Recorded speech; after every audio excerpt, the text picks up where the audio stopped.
하나님, 오늘 우리가 성경 말씀을 대하면서 창세기부터 민수기까지 하나님의 말씀을 이 개관을 살펴가면서 성경에 흐르는 하나님의 그 역사와 하나님의 사랑과 인내와 그 세심하심과 섭리하심과 우리를 시급히 가장 좋은 곳으로, 최고의 곳으로 언제나 예비하시는 하나님을 만나게 하여 주옵소서. 하나님, 머릿속으로만 알던 그 하나님을 우리가 마음 깊이 받아들이고 우리 삶의 모든 것을 다 드려 주님의 은혜임을 고백하는 복된 믿음의 여정, 성숙의 여정 될 수 있도록 붙잡아 주옵소서. 하나님, 스케줄 조정시켜 주시고 우리가 이 시간을 통해서 더 말씀을 많이, 그래서 하나님과 더 가까이, 더 친밀히 하나님의 은혜 가운데 충만히 거하는 성령의 충만함을 이 성경 개관 시간들을 통해서 경험할 수 있도록 주 성령께서 우리와 함께하여 주옵소서. 예수님의 이름으로 기도합니다. 아멘.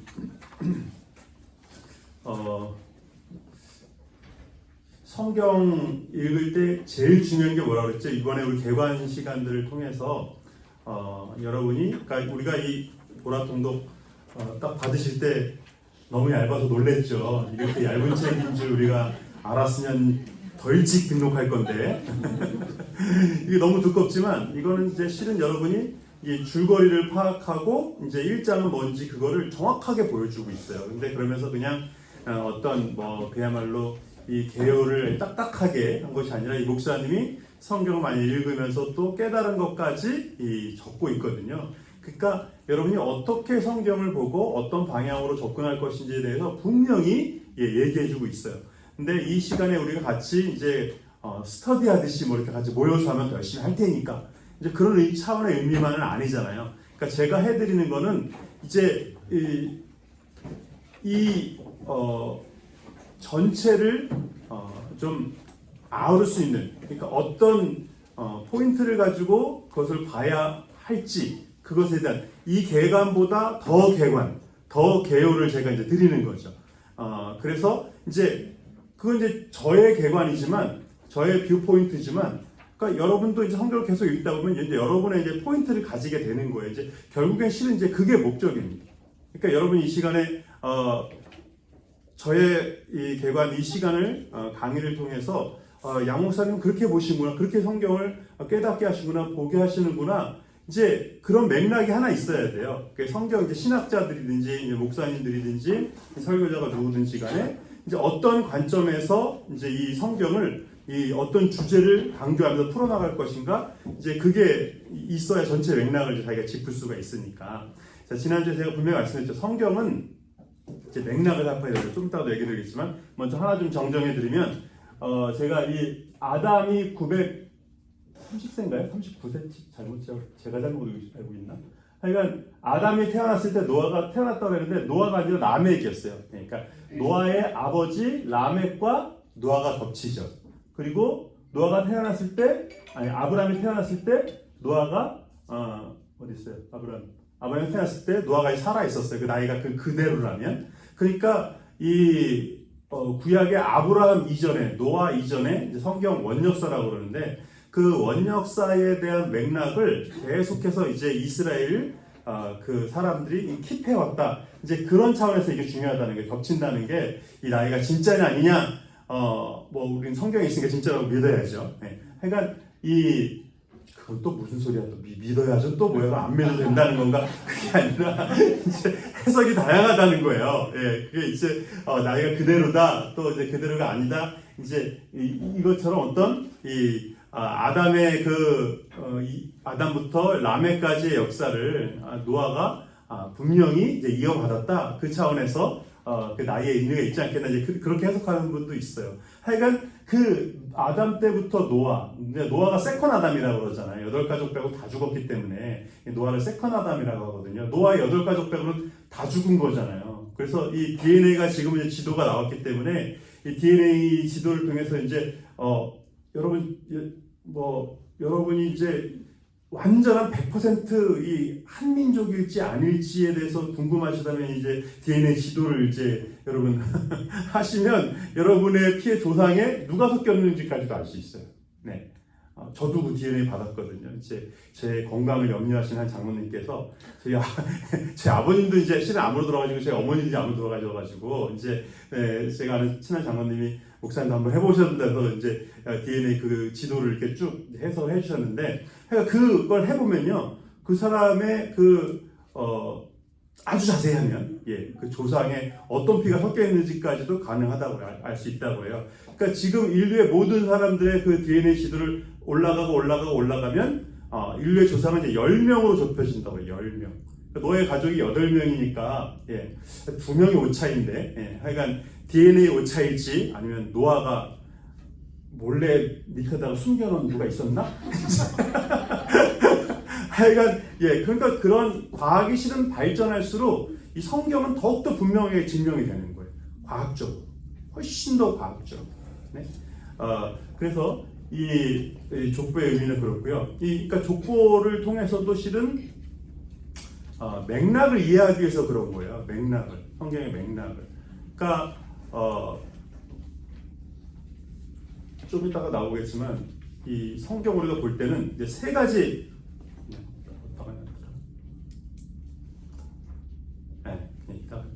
성경 읽으려면 이제 맥락을 살펴야 되는데, 첫째는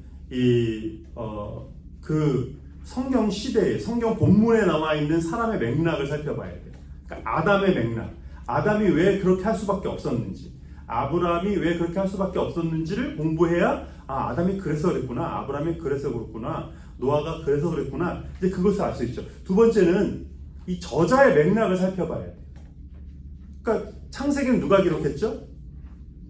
모세가 기록했잖아요. 그러니까 모세가 왜 창세기를 기록했냐는 거죠. 출애굽의 시대에도 한참 뒤에 태어난 이 모세가 왜 창세기를 기록했는가? 지난주에 말씀드렸죠. 출애굽의 맥락 속에서 이 이스라엘 백성들에게 필요한 것이 뭐냐는 거예요. 뭐라고 그랬죠? 그렇죠. 아이덴티티. 다행히 기억하시는 분이 계십니다. 아이덴티티. 그러니까 우리가 430년 노예 생활을 했다고 해서 우리가 노예가 아니다.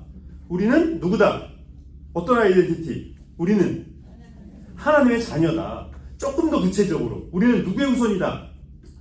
아브라함의 후손이다. 하나님의 자녀고 하나님이 약속을 주신 택한 바 된 아브라함의 후손이다. 이게 창세기의 핵심입니다. 그러니까 모세가 창세기를 기록한 맥락이에요. 그러니까 그 창세기의 역사 속에서도 살펴보는 것도 중요하지만 출애굽의 맥락 속에서 왜 창세기를 기록했는지. 그래서 보면 이 창세기가 1장부터 계속 아담부터 노아가 몇 장에 등장해요. 여러분 이번 주에 공동체 성경 읽기 혹시 스케줄에 다 따라오고 계신가요? 끄떡끄떡이 많습니다. 놀랍습니다. 네. 틀어놓고 하니까 훨씬 그래도 잘 읽게 되죠. 안 틀어놓고 읽게 되면요, 원래 눈으로 읽는 게 훨씬 빠르지만 눈으로 읽다 보면 어때요? 자꾸 딴 생각하거든요. 밥을 눈으로 읽는지 그런 거 확인하다가 이제 이 진도가 안 나가요. 그러니까 틀어놓고 따라가는 게 훨씬 빠릅니다. 원래는 듣는 게 느린데, 그래서 노아 얘기가 몇 장에 나와요? 6장에 나오죠. 아브라함 얘기가요 12장에 나오죠. 창세기가 몇 장까지 있어요? 50장까지 있죠. 50장까지 있는데 이 원역사에서 노아 나오고 바로 바벨탑 얘기가 11장에 나오고 벌써 훨씬 건너뛰어가지고 아브라함 얘기가 이미 12장에 나오잖아요. 그러면 창세기의 핵심 이야기는 아담이겠어요? 노아겠어요? 아브라함이겠어요? 아브라함이죠. 아브라함 집안 얘기하려고 그러는 거예요. 아브라함 집안 얘기. 아브라함을 택하셨고, 출애굽에서 왜 아브라함이 중요할까요? 출애굽의 맥락 속에서 왜 아브라함이 중요하죠? 여러분 읽으셨으니까 여러분 듣기만 하시면 녹슬어요. 자꾸 이걸 톱니바퀴를 자꾸 돌려야 돼요. 네? 출애굽의 맥락 속에서 왜 아브라함이 중요할까요? 이스라엘 백성들이 뭐가 아니라고 자기 정체성을 우리는 뭐가 아니다. 430년 노예 생활 했음에도 우리는 노예가 아니다. 우리는 아브라함의 후손이다. 근데 아브라함의 후손인 게 왜 중요하냐고요? 언약, 어떤 언약? 하나님의 택한 백성이라는 언약 말고 출애굽의 맥락 속에서 아브라함에게 하나님께서 아브라함에게 너희 자손 뭐 별같이 모래같이 그 말고 네? 출애굽의 맥락이잖아요. 애굽에서 나온 거잖아요. 그게 아브라함하고 무슨 상관이에요? 아브라함에게 너의 후손이 4대 만에 애굽에서 나오리라 그 약속을 하셨잖아요. 그 약속이 이루어졌잖아요. 그러니까 우리가 430년 노예 생활했지만 이건 우리가 그냥 하나님이 우리를 그냥 포기하시거나 우리 골탕 먹으려고 하시거나 그게 아니라 뭐예요? 출애굽은 하나님의 약속의 성취라는 거예요. 아브라함 때 하셨던 약속을 기어이 이뤄내신다는 거예요. 이걸 또 기계적으로 그럼 그거 하시려고 430년을 골탕 먹이셨어? 하나님 뭐 때문에 이렇게 이해하시면 안 돼요. 그러니까 여러분이 어떤 상황 가운데 있든지 430년을 그렇게 힘들었어도 하나님이 나에게 주신 약속을 반드시 이루실 거야. 430년이 지나도 하나님은 잊지 않으시는 분이야. 응? 그럼 나 죽고 나서 430년 뒤에? 또 이런 또 대상이 두들기지 마시고 그게 아니죠. 반드시 말씀드렸잖아요. 430년 노예 생활하면은 아이덴티티가 뭐이기가 쉬워요? 애굽인이기가 쉽죠. 노예의 근성이 훨씬 더 쉽죠. 네? 근데 이걸 깨시잖아요. 그러니까 정말 430년 동안이나 쩔고 쩔어 있었던 노예 근성과 패배의식과 그걸 끄집어내신 게 출애굽이라는 거예요. 네? 그러니까 430년 묵었던 사람도 끄집어내시는 그 하나님이 40세 이하 손들어 40세 조금 넘은 우리 왜 못 끄집어내시겠어 우리의 인생을 430년 동안 쩔어 있었던 그 패배 의식에서도 우리를 끄집어내셔서 승리하게 하시는 그 하나님이 네? 왜 우리를 못 끄집어내시고 못 구원하시겠냐는 거예요. 그런 맥락 속에서 중요한 것이 아브라함 이야기였다는 거예요. 그냥 아브라함이 이스라엘 사람들이 중요시 여기는 사람이어서가 아니라 그러니까 출애굽의 맥락 속에서 이걸 봐야 하는 이유가 바로 여기 있다고 말씀드렸어요. 그래서 이 창세기는요, 이 창조시대 1장부터 11장까지 원역사로 말씀드렸죠. 12장부터 50장까지 아브라함, 그 아들 이삭, 그 아들 야곱, 그 아들 요셉까지의 이야기, 족장시대 이야기가 창세기의 이야기다. 근데 출애굽 시작할 때 뭐라고 그래요? 요셉을 알지 못하던 왕이 났다는 거예요. 이제 은혜를 잊어버렸다는 거예요. 그러면서 애굽에서 노예 생활이 이제 불언간 그렇게 시작됐다는 거죠. 그러니까 출애굽기, 민수기, 레위기, 신명기 이 출애굽기도 노예 생활이 얼마나 힘들었는지 그 얘기가 핵심이 아닌 거예요. 하나님께서 이제 아브라함에게 하셨던 약속을 출애굽기니까 출애굽에서 시작해야 될 거 아니에요, 그죠? 그러면 430년 만에 하나님께서 이제 아브라함의 약속을 이루실 뭘 원한다는 거냐 도대체? 이루실 누구를 출애굽기니까 누구예요? 핵심 인물 모세를 어떻게 하셔야 돼요? 태어나게 하셔야 되는 거죠. 네?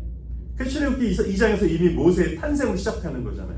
근데 모세 탄생부터 이미 순탄하게 그냥 부잣집 도련님으로 태어나고 평탄한 집에 태어났다 그게 아니라 노예 집안에서 그죠? 노예 사람이 노예이니까 태어났는데 자 아론 때는 괜찮았는데 갑자기 어떤 법이 생겨요?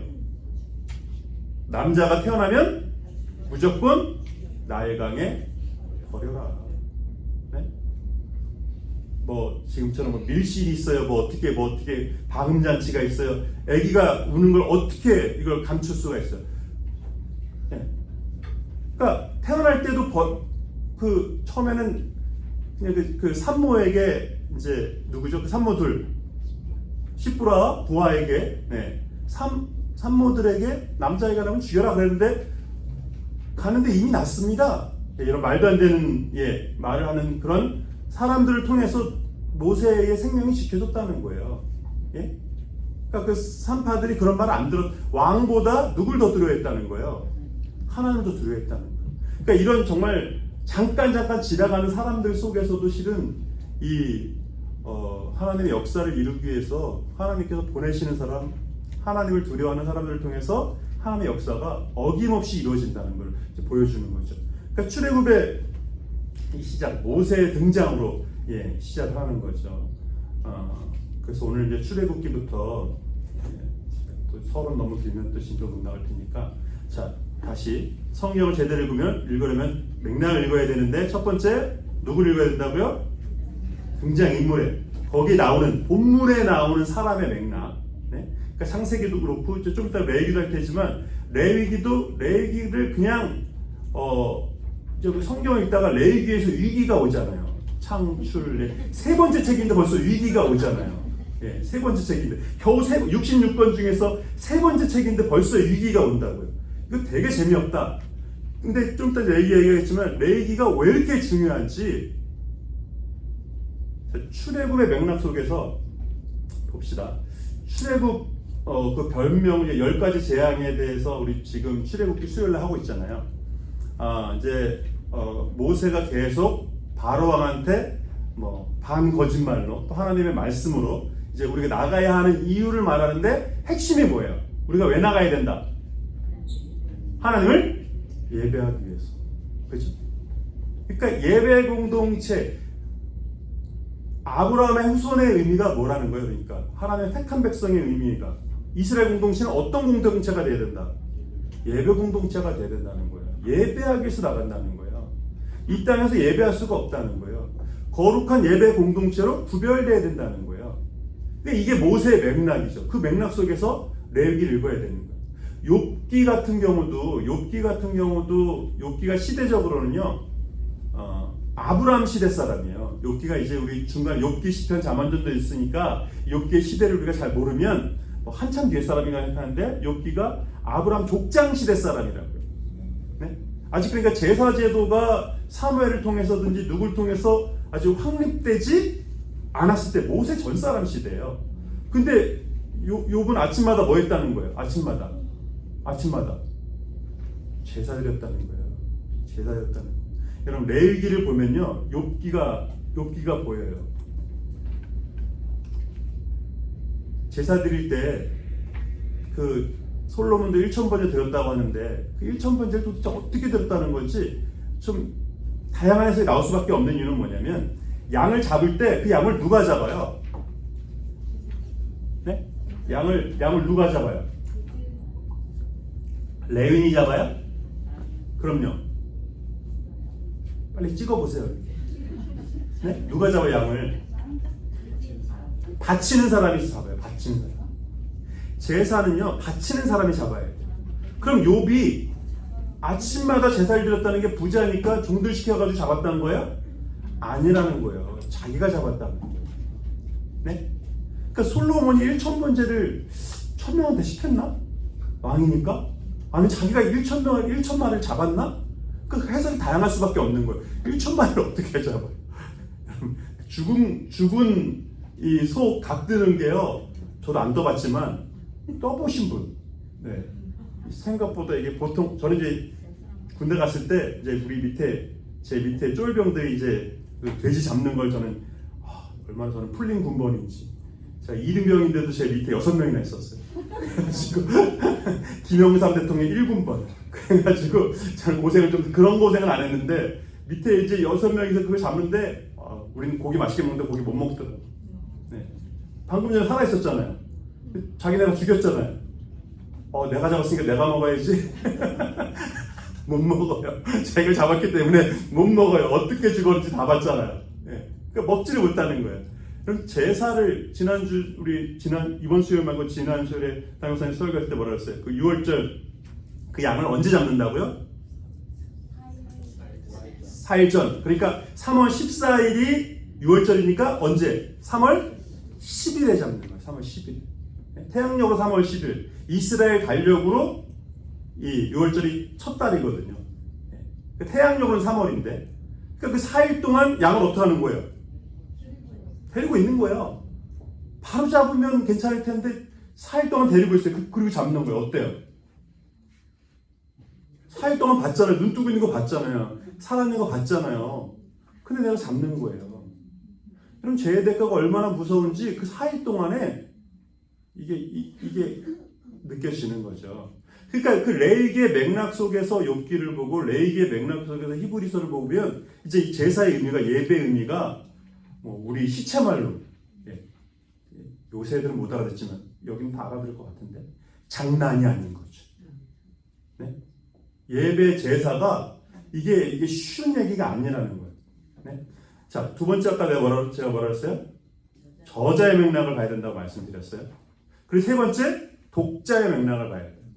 그러니까 자, 창세기의 저자는 모세죠. 독자는 누구예요?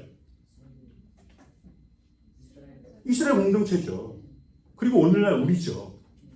그러니까 독자의 맥락 속에서 이스라엘 백성들의 맥락 속에서 모세가 설교했다는 거예요. 그러니까 제가 설교하는데 제가 자꾸 설교하면서 이민교회 사람들은 그냥 제대로 할 적이 하나도 없다. 역시 한국이 최고야. 제가 만약에 설교 시간에 제가 만약에 매 설교만 시켰다면은 그냥 한국이 좋지. 이민교회는 이게 정말 목사의 무덤이고 막 제가 막 그렇게 설교한다고 생각해 보세요. 여러분 어때요? 가지. 그렇게 좀 가지. 그렇게 생각하겠어요, 안 하겠어요? 그리고 독자의 맥락을 무시하는 설교는 이게 임팩트가 없는 거죠. 오히려 뜬거름 잡는 소리 하거나 전혀 다른 얘기를 하는 거죠. 이스라엘 공동체에 지금 필요한 말씀을 줘야 되는 거예요. 근데 바리새인들의 실패가 바로 이거예요. 맥락을 놓친 거예요. 그러니까 바리새인들은 이 첫 번째에 그쳤어요. 그러니까 창세기 그 문자에. 네? 그러니까 모세가 그거를 쓴 의도도 뭔가요? 의도도. 그러니까 문자적으로만 이렇게 지키는 거죠. 물론 이게 순기능은 있어요. 이스라엘 백성들의 순기능 말씀드렸죠. 이 까탈스럽고 이 깐깐하고 이게 성경을 지키는데 아주 혁혁한 공로를 했다고. 그러나 그건 그거고 해석은 제대로 해야 되는 거죠. 독자의 맥락도 놓쳤어요. 그러니까 그 말씀을 적용하기를 사랑하라고 주신 말씀은 구원하라고 주신 이 맥락을 놓치니까 그렇게 계속 정죄를 하게 되는 거예요. 자, 창세기 지난번에 쭉 구약만 훑었기 때문에 조금 하고 지나가겠습니다. 창세기는요 시작의 책이에요. 지금 출애굽, 애굽, 구원이잖아요. 새로운 시작이잖아요. 그러니까 새로운 시작에 있어서 우리의 시작을 알리는 게 중요하다는 거예요. 족보 얘기는요 그래서 그냥 나오는 게 아니에요. 족보 알려고 파악하려고 하는 게 아니라는 거예요. 우리의 시작은 분명하다는 거예요. 네? 족보가 필요 이상으로 구체적이잖아요. 그죠? 근데 우리한테는 필요 이상으로 그냥 아브라함 머리 아프게 그죠? 머리 아프게 아브라함, 이삭, 야곱이면 충분한데 이름도 모르는 그 사람들은 왜 다 하나? 자, 그건 우리의 맥락 속에서는 상관이 없죠, 그죠? 그 족보를 우리가 다 디테일하게 이름을 전부 다 외우고 그럴 필요는 없어요, 여러분. 네? 근데 그 족보가 누구의 맥락 속에서는 이게 아무것도 아닌 게 아니에요. 누구의 맥락 속에 이 세 가지 중에 누구의 맥락 속에서 그 족보가 아무것도 아닌 게 아니에요. 독자의 맥락 속에서는 아무것도 아닌 게 아니죠. 족보 있다 보면 누가 나와요? 누가 나와요? 그 독자의 조상이 나오는 거예요. 여러분 지난번에 그 이순신 장군 영화 뭐였죠? 명랑 그거 하고 나서 그 누구죠? 그 집안 사람들이 막 수한다 뭐 난리가 났잖아요. 그 역사를 왜곡했냐 막 그러면서 막 그랬잖아요. 그죠? 우리는 누군지도 모르는데 본인들은 아는 거죠. 자기 집안 사람이니까. 네? 아는 거죠. 그러니까 족보가 아무것도 아닌 게 아니라는 거예요. 그러니까 독자의 맥락이 그만큼 중요한 거죠. 그러니까 창세기에 이스라엘의 시작 그걸 알아야 하기 때문에 이 아브라함부터 시작하는 겁니다. 그럼 출애굽의 맥락에서 볼 때 창세기에서 제일 중요한 인물은 그래서 아브라함이라는 거예요. 애굽을 가게 되었고 애굽에서 나오게 된 계기가 된 사람이 바로 이 아브라함이기 때문에 아브라함 이게 구약에서 계속 나오고요. 신약에서도 아브라함의 이야기가 계속 나올 수밖에 없는 이유가 바로 여기 있어요. 예수님 비유에서도 심지어 예수님의 비유에서도 등장하는 사람이 아브라함이에요. 네? 그 부자하고 나사로가 죽었는데 비유에서 죽었는데 그 나사로는 누구의 품에 있어요? 아브라함의 품에 있었다는 거예요. 아버지 아브라함이요 그러잖아요. 근데 지옥에 간 그 부자도 아브라함한테 뭐라고 그래요? 아버지 아브라함이요 그런다는 거예요. 네? 그 사람도 아브라함. 지옥에 갔는데 아브라함의 품에 안기지 못했는데 아버지 아브라함이요 그런다. 그러니까 아버지 아브라함 맞죠? 조상이죠. 믿음의 조상인데 같은 길로 가지 못했다는 거예요. 네? 그러니까 아브라함 그러면 이스라엘 백성들에게 있어서 족보의 시작과 다름없는 그런 사람이라는 거예요. 자, 창세기 시작의 책. 창조의 시작, 죄의 시작, 이스라엘의 시작, 또 12지파의 시작. 아브라함, 이삭, 야곱, 그리고 유다. 이 역사가 어디까지 간다고 말씀드렸어요? 지난주에? 어디까지? 누구의 탄생까지? 예수님의 탄생까지. 예수님 유다 지파. 사도 바울은 베냐민 지파. 유다 지파, 베냐민 지파가 계속 가는 이유가 유다는 누구의 아들이에요? 레아의 아들이고 베냐민은 라헬의 아들인데 왜 어머니가 다른데 이렇게 친하냐? 베냐민의 목숨을 누가 담보했다고요? 유다가 담보했기 때문에. 잡혀 있었던 시몬이 누구 때문에 나오게 된 거예요? 유다 때문에. 그러니까 유다와 베냐민과 시몬은 역사적으로 계속 같이 가는 거예요. 그러니까 이 맥락을 알고 있어야, 이 배경을 알고 있어야 왜 다윗이 기어이 사울왕을 죽이지 않았는지, 심지어는 시므이까지도 먼지 던지고 욕했던 사람 있잖아요. 다윗이 압살롬한테 쫓겨갔을 때나 먼지를 날면서 이 비루한 자의 자식아 그러면서 욕했던 그 사람도 왜 안 죽였냐면 그 사람도 베냐민 지파 사람이에요. 베냐민 지파 사람을 말씀드렸죠. 야곱의 그 축복을 보면 베냐민 지파를 뭐라고 축복해요? 베냐민은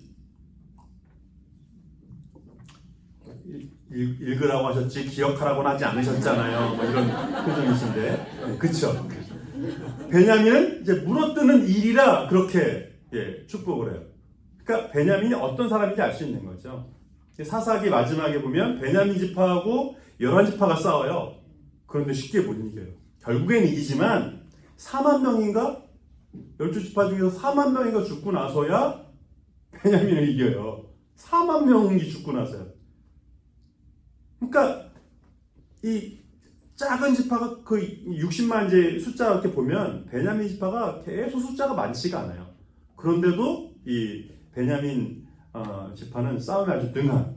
그러니까 사울 왕을 우리가 사울 왕이 죄진 것만 생각하는데 사울 왕이 암몬을 물리칠 때만 해도 안 그랬거든요. 사울 왕의 키가 190 이상은 됐을 거라고 보여집니다. 그러니까 사울 왕이 키만 큰 게 아니라 이 싸움에도 능한 사람이에요. 그 아들 그 요나단을 보면 알 수 있잖아요. 자기 종 하나 데리고 올라갈 정도로. 그러니까 베냐민 지파는 대대로 싸움을 잘하는 그런 사람이었어요. 이 12지파의 시작을 이 12지파가 이 명맥을 유지할 수 있도록 하게 만든 사람이 요셉이었다는 거예요. 그러니까 창세기에서는 그래서 아브라함, 이삭, 야곱, 요셉이 주인공이죠. 네? 그러니까 요셉의 축복이 야곱이 요셉을 축복할 때 그 은혜가 담장을 넘을 거라고. 너가 받은 은혜가 담장을 넘을 거라고. 그러니까 요셉의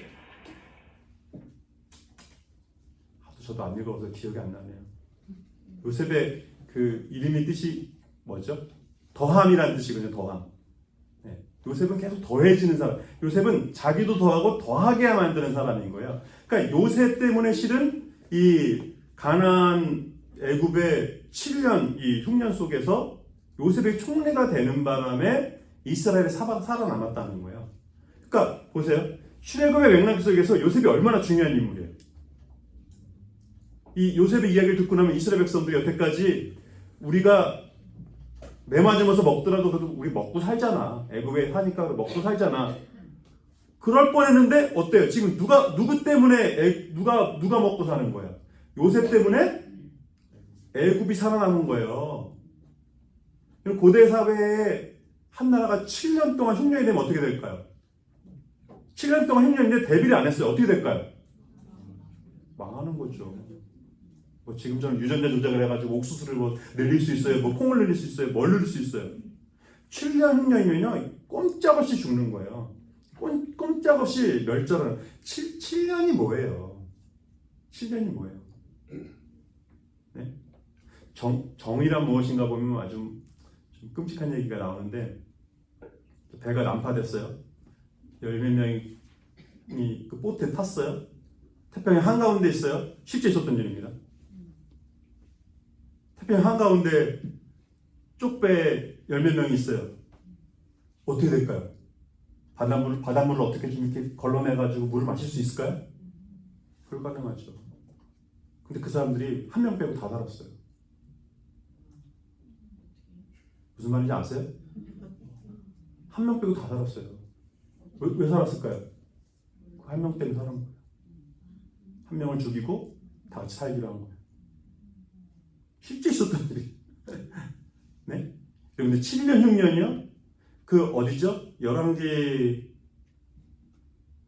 상인가요? 거기 그 사마리아에 기근이 있어가지고 그 두 집안이 싸우잖아요. 뭐 갖고 싸워요? 왕이시여 어제 히스기야 때잖아요. 어제는 내 아들 잡아먹어서 같이 살았거든요. 그래서 오늘은 자기 아들 주기로 했는데 자기 아들 안 주는 거예요. 누가 주겠어요? 어제는 옆집 아들 먹어서 이제 내가 지금 배가 불렀잖아요. 이제 한 달 버틸 수 있잖아요. 당연히 내 아들 안 주는 거죠. 네? 그게 7년이 아니에요. 네? 1년도 안 됐을 거예요, 아마. 그 기근에도 자식을 잡아먹었다는 거예요. 네? 그러니까 이 7년 흉년이면요, 버틸 재간이 없는 거예요. 그러니까 430년 동안 노예 생활을 했는데, 뭐 그것도 억울하기도 하지만, 이 이스라엘 백성들 아이덴티티가 어때요? 야, 우리가 밥 먹는 것만 해도 감사다. 간혹 이제 패배의식이 떨다 보면 이제 사람은 자기가 살기 위해서 적응을 해야 돼요. 그러니까 어떻게 하냐면 합리화를 해요. 처음에는 원망하다가 왜 우리는 이렇게밖에 안 되지 그러다가 야 그래도 이거라도 어디냐. 그렇게 하면 버틸 수가 없으니까.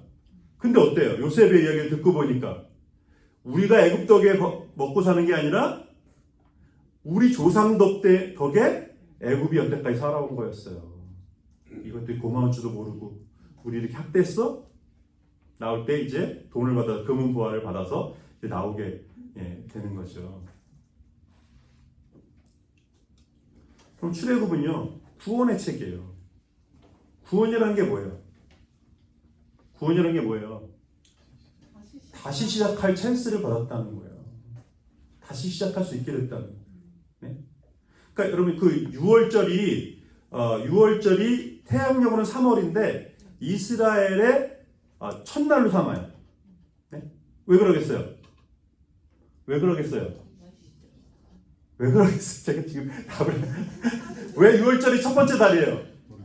다시 시작하니까. 자, 어떤 분은요 토요일이 왜 위켄드지? 월화수목금토일 아직 일요일 남았는데 이렇게 말하는 사람이 있어요. 지금 소통되고 있나요 지금? 네? 여러분 월화수목금토일이에요? 첫날이 뭐예요? 일월화수목금토잖아요. 근데 여러분 기억나세요? 저 어렸을 때도 달력이 월화수목금토일 이런 달력이 한국에 무지하게 많았습니다. 열이면 한 7, 8은 그랬을걸요? 농협에서 나눠주는 달력. 그거 얇은 거. 그 옛날에는 화장실에도 썼던 그 달력 있죠? 한 장짜리 넘기는 거. 월화수목금토일 이게 잘못된 거죠, 그죠? 일월화수목금토죠. 근데 왜 그러면 날짜가 이 안식일에 예배드렸던 것을 이 모세 때부터 예수님 때까지. 자, 모세가 BC 1500년. 무려 1500년 동안의 안식일. 토요일에 지켰던 그 예배를 그 더군다나 하나님이 직접 계명에 쓰신 거 아니에요. 직접 쓰신 거. 직접 모세한테 명령한 것도 아니고 뭐 빔이 내려가는지 뭐가 내려가는지 하니까 하나님이 직접 쓰셨어요. 네? 거기에 안식일을 기억하여 거룩히 지키라고 하셨는데 그것도 그래서 1500년 동안 지켰는데 크리스찬 공동체가 언제로 예배를 바꿨어요? 일요일로 바꿨어요. 왜요? 왜요?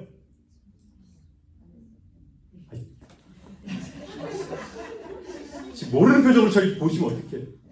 왜 갑자기 일요일로 예배를 바꿨어요? 부활의 날이니까.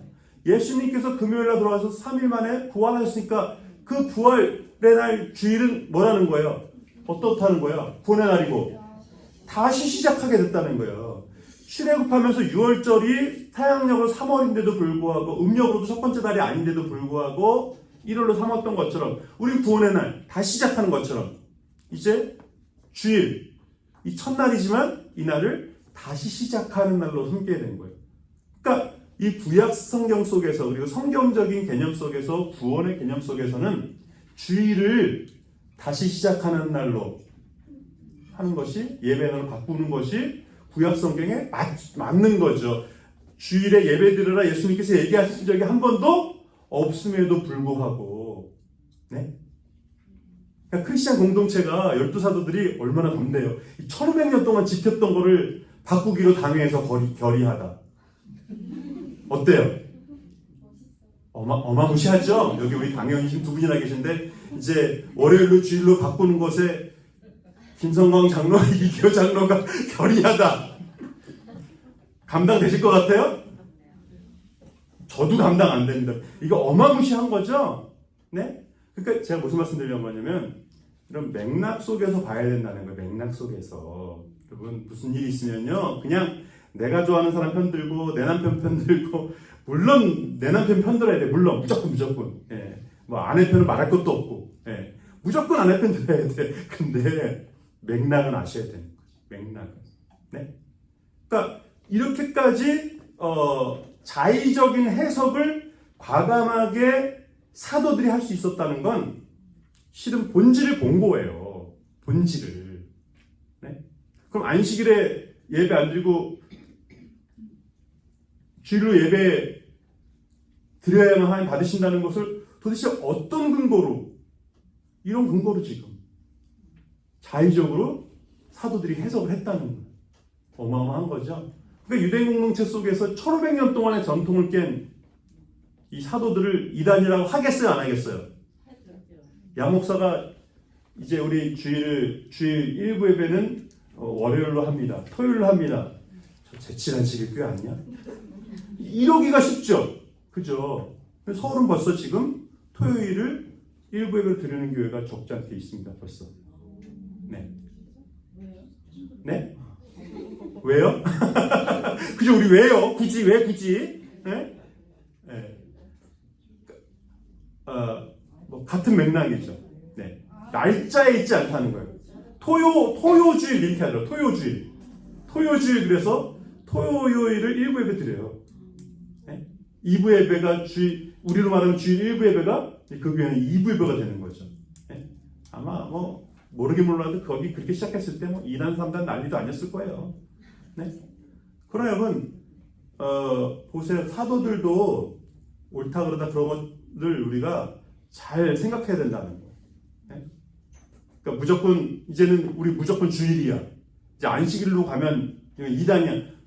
그래서 안 돼. 맥락 속에서 물론 이게 교회의 맥락과 또 이제 이 성경적인 해석의 맥락을 우리가 잘 물론 이해하고 소화해야 됩니다. 동의가 돼야 됩니다. 예, 그런 것도 있지만 하여간 여러분 아셔야 된다는 거예요. 꼭 날의 중요성이 예배의 중요성은 아니라는 거 제가 굳이 말씀드린 거예요. 토요일날 바꾸는 걸 미리 썰푸는 거 아니야? 양 목사님 지금 시동 거는 거 아니야? 너무 지나치게 해석하실 필요 없고요. 예, 전혀 논의 없습니다. 예, 그러니까 본질을 보는 게 중요하다는 거. 본질을 보는 게 날에 갇히지 말고, 네? 꼭 주일이 아닐 수도 있다. 주일이 아니어도 된다. 네? 제가 강요하는 거 아닌데 우리 할 생각 없습니다. 여러분 오해하지 마세요. 할 생각도 없고 아직 없어요. 그러나 본질을 볼 수 있어야 된다는 거예요. 그러니까 구원은 출애굽의 구원은 그 개념을 통해서 분명히 다시 시작하게 하시는 것을 말씀하죠. 새로운 인물을 그래서 가능하게 한 사람은 이 모세죠. 모세 이름의 뜻이 뭐예요? 건짐을 받았다. 건짐을 받았다. 이스라엘 백성들의 이름의 그 뜻을 보면 이제 주체가 다 하나님이에요. 그러니까 사도 뜻이 뭐예요? 사도 영어로 사도가 뭐예요? 아포스톨이잖아요. 헬라어로 아포스톨로스. 이게 아포스톨로스가 아포가 프롬이에요. 그러니까 톨로스는 부름받았다. 누구로부터 부름받았다. 이게 아포스톨로스의 의미예요. 그러니까 사도 누구에 의해서 부름받은 사람들. 누구에 의해서겠어요? 하나님에 의해서. 모세 건진받은 사람이에요. 누가 건지셨어요? 애국 공주가 건졌어요? 애국 공주를 통해서 건지게 하나님께서 만드셨다는 거예요. 네? 그러니까 이름의 이미 하나님이 주어로 돼 있어요. 그러니까 12지파의 신앙과 그 부르심을 깨닫도록 이 모세를 통해서 다시금 깨우시는 거죠. 그래서 출애굽의 이 중심은요, 보세요. 모세가 2장에 태어나고 이제 15장까지 여차저차 해가지고 이제 홍해 앞에 서게 되고 홍해를 건너게 되고, 네? 이제 시내산에 24장에 도착하고 24장에 도착해서 시내산에 도착해서 25장부터 성막 건축을 40장까지 얘기한다는 거예요. 네?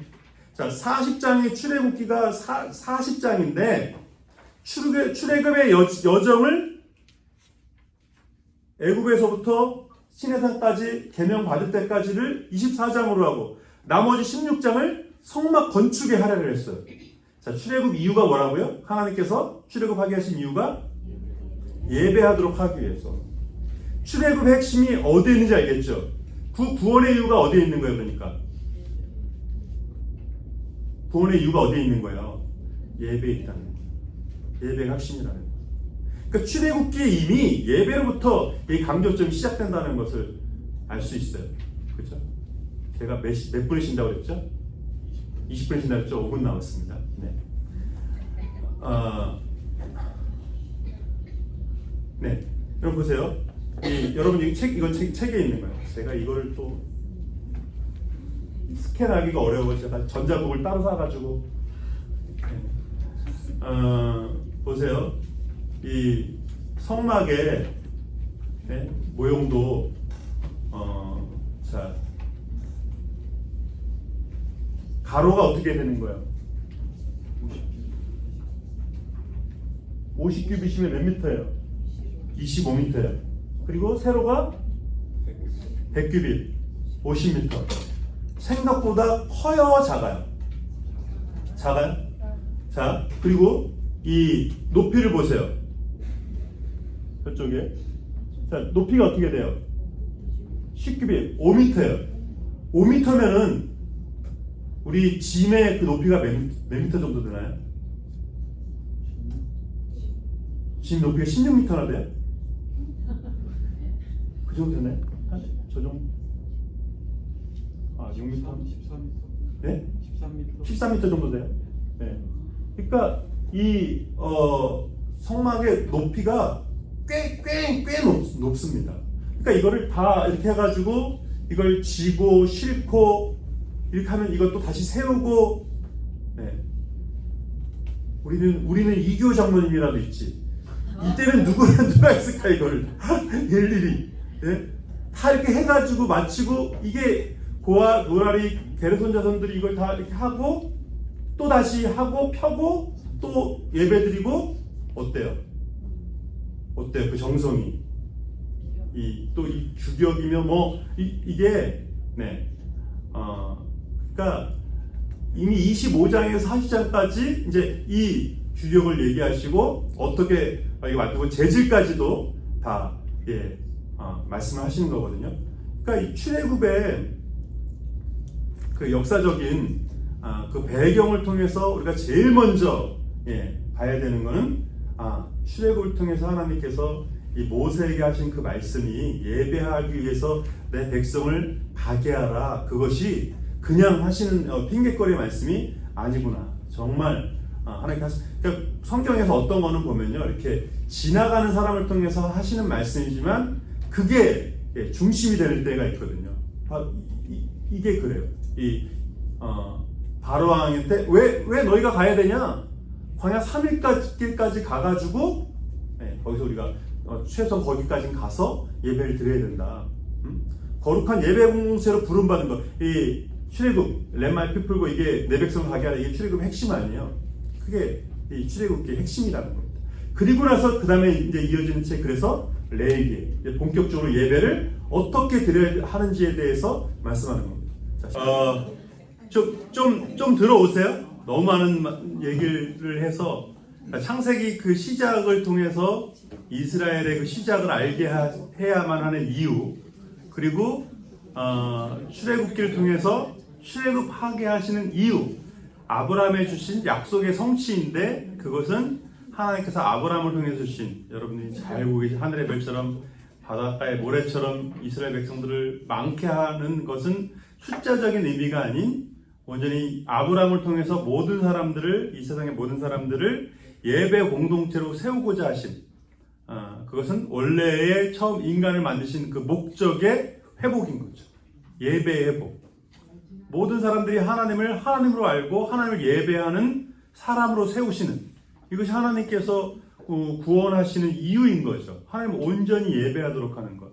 그러니까 출애굽이 그렇게 출애굽기가 구원 다시 시작하게 하셔서 원래의 목적인 예배하는 사람으로 세우시는 책임을 출애굽을 통해서 이제 말씀하시고요. 그럼 그 구체적인 적용이 이제 레위기가 될 텐데, 이 출애굽기의 맥락을 보세요. 창세기의 마지막 그 주인공인 요셉은 노예였잖아요. 노예였는데도 13년 만에 17살 청년이 30살에 총리가 돼서 110세 죽기까지, 이제 한 나라를 책임지는 최종 결정권자, 최종 사이너란 말이에요. 그러니까 노예였는데 13년 만에 총리가 돼서 한 나라를 살리고, 그리고 옆에 있는 자기 가족들까지 다 불러와서 70명을 이제 먹여 살리는 일을 이 요셉이 감당했다는 거예요. 근데 모세는 종이었지만 태어나자마자 애국 공주한테 건집을 받아서 왕자로 태어나요. 왕자로 자라나게 돼요. 40살까지, 40살까지 왕자로. 그러면 40년 동안 애굽의 왕자로 살았고 차기 대권 후보예요. 왕이 될 사람이에요. 자, 누가 더 쉬워요? 노예로 와가지고 감옥에까지 간 사람하고, 어쨌든 애굽의 공주의 아들로 입양된 사람하고, 한 나라를 살리기에는 누가 더 유리한 거예요, 실은? 모세가 더 유리하죠. 근데 모세는 40살에 꼬꾸라져서 40년 동안 목동생활 한다는 거예요. 그리고 80세에 다시 돌아왔다는 거예요. 네? 그러니까 80세에 다시 돌아와서 이제 애굽의 왕자로 살던 그 40년의 그 승리감과 그 경력과 파워와 자신감과, 이건 다 온데간도 없는 거죠. 이제 모세를 다시 하나님께서 출애굽의 지도자로 부르셨을 때 모세가 5번, 6번을 거절을 하잖아요. 3장 4장에 보면, 또 5장 6장에 보면 또 다시 거절해요. 몇 번을 거절했는지 모를 정도로 성경에 나와 있는 것만 7, 8번을 거절을 해요. 그러니까 모세가 자신감이 얼마나 이제 바닥으로 내리쳤는지 알 수가 있는 거죠. 네? 그런데 하나님께서 그런 모세를 통해서 일하신다는 거예요. 요셉과 모세를 비교하면 요셉은 알아서 하는 건데 모세는 그냥 하나님께서 일일이 다 이끄시는 거죠. 그러나 결국엔 모세를 통해서 하나님께서 이 일을, 이 80세 노인이 된 모세를 통해서 출애굽을 이루시고, 이 모든 근간을, 구약의 근간을, 그러니까 이스라엘의 반석을 다지는 일, 교회 공동체의 이 성막 건축을 통해서 이 모세가 하는 이 역할은요, 그 어떤 것보다 실은, 그러니까 성경을 다시금 성경을 최초로 기록하고, 그리고 이스라엘 공동체를 예배 공동체로서의 정체성을 확립하고, 그리고 예배의 방법과 방식과 어떻게 드려야 되는지까지도 다 모세를 통해서 하나님께서 그 일을 이루셨다는 거예요. 앞으로 모세와 같은 선지자가 나지 않을 거라는 거예요. 하나님께서 모세를 그렇게까지 얘기하셨어요. 모세는 그렇게 자신감 없어가지고 그냥 실패감과 좌절감에 쩔었던 그 사람을 하나님께서 뭐라고 얘기하시냐면 앞으로 모세와 같은 선지자가 없을 거다. 다른 사람들은 내가 뭐 꿈이나 환상 중에 이상 중에 말하지만 모세와는 내가 어떻게 얘기했어요? 어떻게 했다 말씀하세요? 대면에서 얘기했다. 네? 그렇게 얘기하는. 그래서 예수님께서 변화산에서 만나는 두 인물이 누구예요? 두 인물 중에 한 인물은 제가 지금 방금 답을 드렸는데 모세하고 엘리야죠. 모세와 엘리야, 율법과 선지, 구약의 두 대표 인물을 만났다는 거예요. 네? 십자가를 앞에 두신 예수님을 이 모세와 엘리야. 그러니까 모세가 구약의 대표이기도 하지만 아까 이 성막의 핵심은 결국엔 이 지성소에 있고 지성소 안에 있는 그 언약궤에 있고요. 그 언약궤 안에 있는 십계명이 있어요. 그러니까 하나님의 말씀의 성취, 이것이 결국 구원의 시작이고 예배 공동체의 본질의 회복이거든요. 네? 우리가 이 보라통독 한 주일간 끝날 때마다 마지막에 하나님은 누구신가라는 이 페이지가 나와요. 그러니까 창세기를 통해서 얘기하는 건 뭐냐면 하나님은 그래서 어떤 분인가 이렇게 항상 이게 마무리해요. 큐티집도 보시면 대부분의 큐티집이 이제 우리가 보는 매일성경도 그렇고 오늘의 본문을 통해서 그럼 이 오늘 본문이 말하는 하나님의 뜻은 무엇인가가 아니라 이 본문을 보면 하나님 누구신가가 보인다는 거예요. 창세기를 보면 하나님이 새롭게 시작하신 하나님이 보이는 거예요. 출애굽기를 보면 하나님께서 다시 구원하시고 예배 공동체로 만드시는 하나님이시구나. 하나님이 하시는 일을 보면 하나님이 누구신가가 보이는 거예요. 네? 그러니까 모세를 통해서 보세요. 이 성막을 세우게 하셔서 지성소, 결국 이 성막은요 예배의 온전한 모습의 회복이고 하나님과의 관계의 회복이 바로 예배를 통해서 제사를 통해서 가능한 건데 그것은 결국 예수 그리스도의 십자가를 통해서 완성되는 거거든요. 그러니까 지성소 휘장이 이제 여기 보면 저기 가운데 휘장, 저 휘장이 보세요. 5m에 달하는 높이고 이 두께가 제가 숫자에 약해가지고 10cm였는지 1cm는 아니었겠지? 제가 공을 자꾸 붙였다 꼈다 구글에다 검색해 보세요. 10cm 너무 두꺼운가? 네, 실은 1cm 천이어도 1001cm여도 이걸 어떻게 찢겠어요, 그죠? 네? 그게 찢어졌다는 거. 그걸 찢으려고 가위로 찢어도 여러분 1cm여도 이걸 가위로 이게 찢기나요? 여러분 이 신발 아무리 좋은 신발도요. 이게 우리가 운동도 안 하고 이렇게 맨날 왔다 갔다 교회 왔다 갔다 막 차만 타니까 이게 운동화가 안 찢어지지. 저는 운동화가 진짜 튼튼한 줄 알았거든요. 군대 가면 매일 신으면요 한 달을 못 버티고 운동화 찢어져요. 분화가 이렇게 두껍거든요, 가죽이. 그게 2달을 못 가서 찢어져요. 네? 근데 이 1cm 이 천이 이게 어떻게 저절로 찢어져요? 이거 매번 이렇게 2달 동안 해도 이게 찢겨질까 말까인데 예수님 십자가로 그 휘장이 위에서부터 아래로 찢어졌다는 거예요. 여러분 성경을 잡으세요. 휘장이 어디서부터 어디로 찢어졌다고요? 위에서부터 아래로. 몇 미터라고요? 지금 높이가 5m. 밑에서부터 이러면 말이 돼요? 안 돼요? 그것도 어렵지만 밑에서부터 이러면 누가 삼성이 나타나가지고 찢으면 찢었다고 할 수 있어. 근데 5m짜리 사람이 위에서 이렇게 찢었나? 가능해요? 안 가능해요? 가능하지 않다는 거예요. 그러니까 예수 그리스도의 십자가를 통해서 이 성막의 이 본래 목적, 예배의 본래 목적, 이게 완성됐다는 거예요. 그러니까 제사장을 통해서만 접근할 수 있었던 지성소는 이제 모세는 왔다 갔다 할 수 있었지만 대제사장조차도 1년에 한 번밖에 못 가는 그 지성소에 그 휘장이 찢어졌다는 거예요. 그러니까 성막을 통해서는 아담의 죄의 결과로 아무나 하나님께 갈 수 없다는 것을 보여주는 것이 아무나 들어오지 마 그런 의미도 있지만 들어갈 수도 없다는 것을 보여주는 거예요. 들어가려고 해도 들어갈 수도 없다는 것을. 여러분 옛날에 5m짜리 집에 누가 살았겠어요? 왕이나 살았지. 5m라는 집이 필요하지도 않거니와. 그러니까 성막을 이렇게까지 높이 이렇게까지 할 필요는 없거든요. 누가 그걸 뭐 넘겠어요, 찍겠어요. 뭐 다 이스라엘 공동체 갖고 있는 건데 왜 그렇게 높이까지 할 필요가 뭐가 있냐는 거예요.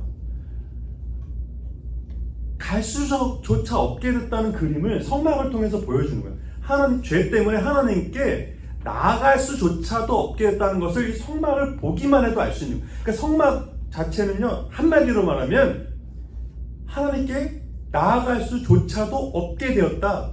이걸 이 성막 보는 것만으로, 우리가 뭐 생각보다 작다고 하시는데 저는 생각보다 큰데 이게 뭐 15m나 될, 이렇게 뭐 들어가서 다 예배 드리는 것도 아니고 제사장하고 레인이 이 제사만 드리는 건데 이렇게까지 클 필요는 없는 거거든요. 그러니까 물론 우리 1000명이 들어가서 예배 드리기엔 좁죠, 당연히. 그러나 이게 제사장하고 레인만 들어가는 건데 이렇게까지 크게 할 필요가 뭐가, 아무나 들어갈 수 없다는 거예요. 그러니까 예수님께서 그 변화산에서 모세와 엘리야를 만났다는 건 이제 하나님 예수님을 통해서 이루실 예배의 완전한 회복, 그걸 이제 보여주시는 겁니다. 그러니까 창세기 시작하게 하시고 출애굽기 예배 공동체를 구원하시고, 이제 그 예배 공동체가 어떻게 예배 드리는지, 그 구원의 이유인 예배를 어떻게 드리는지, 예배의 의미, 대상, 그게 누군지 그걸 깨닫게 하는 것이 성막이고 회막이고 성전인 거예요. 그러니까 성전을 볼 때마다 우리는 오늘 목사님 설교가 몇 분일까? 오늘 베이글이 오늘은 제대로 나왔을까? 이게 우리의 예배의 주 목적도 아니고, 그 뭣도 아니고, 오늘 우리가 예배 드리러 오면서 우리가 생각해야 될 건 뭐예요? 우리가 예배 드리는 하나님을 생각하는 거죠. 하나님께 나아가는 거죠. 우리를 구원하신 그 구원의 의미를 깨닫고 하나님 앞에 나아가는 시간이 예배의 시간인 거예요. 네? 신령과 진정으로 해서 예배하는 방법을 이 레위기를 통해서 말씀하시는 거예요. 신령과 진정의 예배가 무엇인가? 제가 요새 넷플릭스에 그 에이전시라고 하는 드라마를 한 5번 봤거든요. 한국 드라마인데 대행사라고. 보셨어요? 저하고 제가 제가 감정이입이 된다 그럴까? 어떤 그런 부분이 있어가지고 뭐 잘 만들기도 만들었지만, 이 신령과 진정의 예배가 뭘까? 그럼 신령과 진정의 예배가 뭘까요? 말로 이렇게 길게 대답하기 힘드시면 눈으로라도 대답을 한번 해보세요. 신령과 진정의 예배가 뭘까요? 네? 정성의 예배인가요?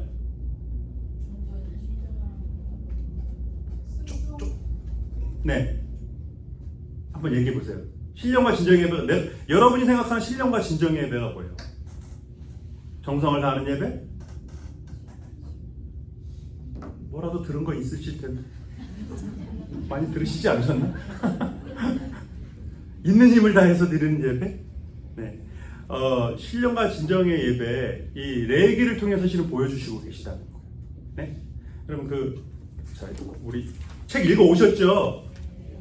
자, 레위기, 이거 83페이지 보세요. 종류로만 몇 가지 종류예요. 제사의 종류로만 5가지. 번제, 소제, 화목제, 속제제, 속건제. 그러니까 종류. 어떤 때 드리는지 종류. 자, 방법만 몇 가지예요. 어떤 방식으로 4가지. 화제, 거제, 요제, 전제. 네? 그러니까 또 여기에 이 절기가 있고요. 속제제는 뭘 드리고 뭘 넣고 뭘 넣지 말고, 그죠? 소제에서 뭐는 넣으면 또 안 돼요? 누룩과 꿀은 또 넣으면 안 되고, 또 뭐는 넣어요? 소금은 또 넣어야 돼요. 네? 화목제를 제사장에게는 어떻게 해요? 뭘 드린다고요? 83페이지 보세요. 가슴과 오른쪽 뒷다리. 좋은 건 역시 제사장이 먹는구만. 이게 아니에요. 그 얘기가 아니에요. 예? 역시 목사님한테 좋은 거 대접해야 돼. 이 얘기하려고 하는 게 아니에요. 예? 그러니까 이 화목제잖아요. 같이 먹도록 되어 있어요. 같이 먹도록. 그리고 이걸 갖다가 이제 다 먹을 수도 없죠. 그러니까 뭐 이걸 굳이 막 적용을 한다면 이제 누군가는 좋은 걸 먹어야 되는 거죠. 여러분 제가 이거 들으면서 지난번에 어떤 목사님 통해 들었는데 PCUSA 우리 PCUSA잖아요. 어느 교회에서 그 닭다리 때문에 교단이 갈라졌다고 그러더라고요.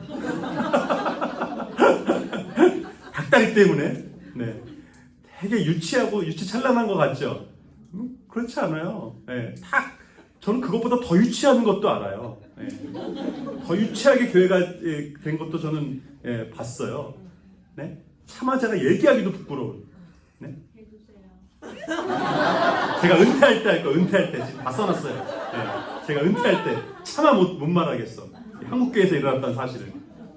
그러니까 여러분 화목제도 누구한테 뭘 주고 그런 것까지도 이 정도까지도 얘기하고 있다는 이 정도까지도 이건 제사장이 먹고 이건 누가 먹고 거기서 다 먹고 둘째 날까지 먹고 셋째 날엔 먹지 말고 그러니까 얼마나 디테일해요.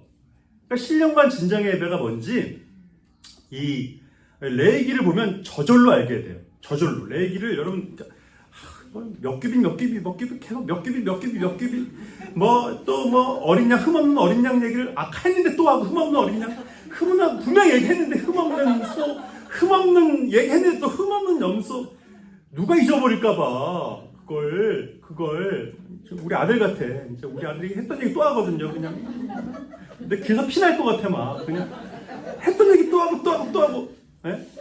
사올 때까지 아빠 DVD 요새 DVD에 빠졌거든요. 그래서 DVD도 아니고 그냥 몇 번을 그냥 아니 뭐 이렇게 한 번 했으면 됐지 이걸 계속 반복하거든요. 그러니까 뭐예요? 신령과 진정의 예배 그러니까 오차가 없다는 건가요? 그냥 한치의 오차도 없이 그냥 요거대로 그냥 이렇게 바리새인 방법이 맞구나 그 얘기인가요? 여러분 한치 오차도 없이 이걸 똑같은 방법으로 계속 반복하는 이게 그냥 털끝만치도 하나님은 그냥 빈틈이 없으신 깐깐한 할아버지구나 이 느낌인가요? 아니요. 어떤 느낌이에요 그러면? 하나님을 만나는 그게 중요한 거 아니에요? 중요하기 때문에 어떤 거예요? 그게 이 복잡한 이 예식이 뭘 보여줘요? 온 마음을 다해서. 그렇죠. 온 마음을 다하는 것을 보여주는 거죠. 아까 분명히 이렇게 드렸는데 이걸 한치 오차도 없이 또다시 재가지고 또다시 이게 순서대로 성막을 또 세우고 또 이거를 또 흠없는 또 어린 양을 또 흠없는 또 이걸 또다시 체크하고 또 소금을 넣었어 안 넣었어? 넣었어? 안 넣었어? 넣었어? 이걸 우리 그 성찬 보세요. 우리 성찬 요만한 거에다가 어떤 분이 그러더라고 좀 많이 좀 주지 좀. 예. 여러분 그거를 했어? 안 했어? 이거 아까 일부 거 맞죠? 예. 그 정도가 아니라는 거예요. 그러니까 그걸 또다시 이게 어떻게 보면 이게 지겨울 만큼 반복되는 것 같지만 이게 분명한 정성을 보여준다. 신령과 진정을 보여준다는 거예요. 변함없는 마음이에요. 여러분 신령과 진정은요 변함없는 마음이에요. 변함없는 마음. 네? 여러분 처음 예수님 만났을 때만큼 지금 100만 배도 뜨겁죠. 왜 웃고만 계셔 또? 네? 변함없는 마음이에요. 하나님은 이렇게 깐깐한 걸 요구하시는 하나님이 아니라 변함없이 우리를 사랑하시는 분이라는 거예요.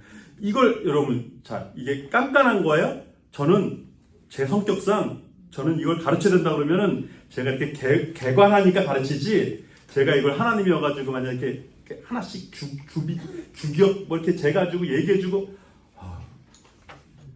내가 더 힘들 것 같아. 말하는 내가 더 힘들 것 같아. 네? 여러분 하나님이 그냥 신령과 진정의 예배를 드려라. 그게 하나님 편에서 훨씬 권위도 있고 말이죠. 네? 역시 하나님 너그러우셔, 자비로우셔. 응? 우리가 어련히 알아서 할까봐. 오히려 더 그게 더 괜찮아 보이지 않아요? 근데 하나님 이렇게까지 디테일하게 이걸 다 모세에게 다 얘기해 주셨다는 거예요. 예? 하나님의 디테일만 얘기하는 거예요? 하나님 꼼꼼하신 거 얘기하는 거예요.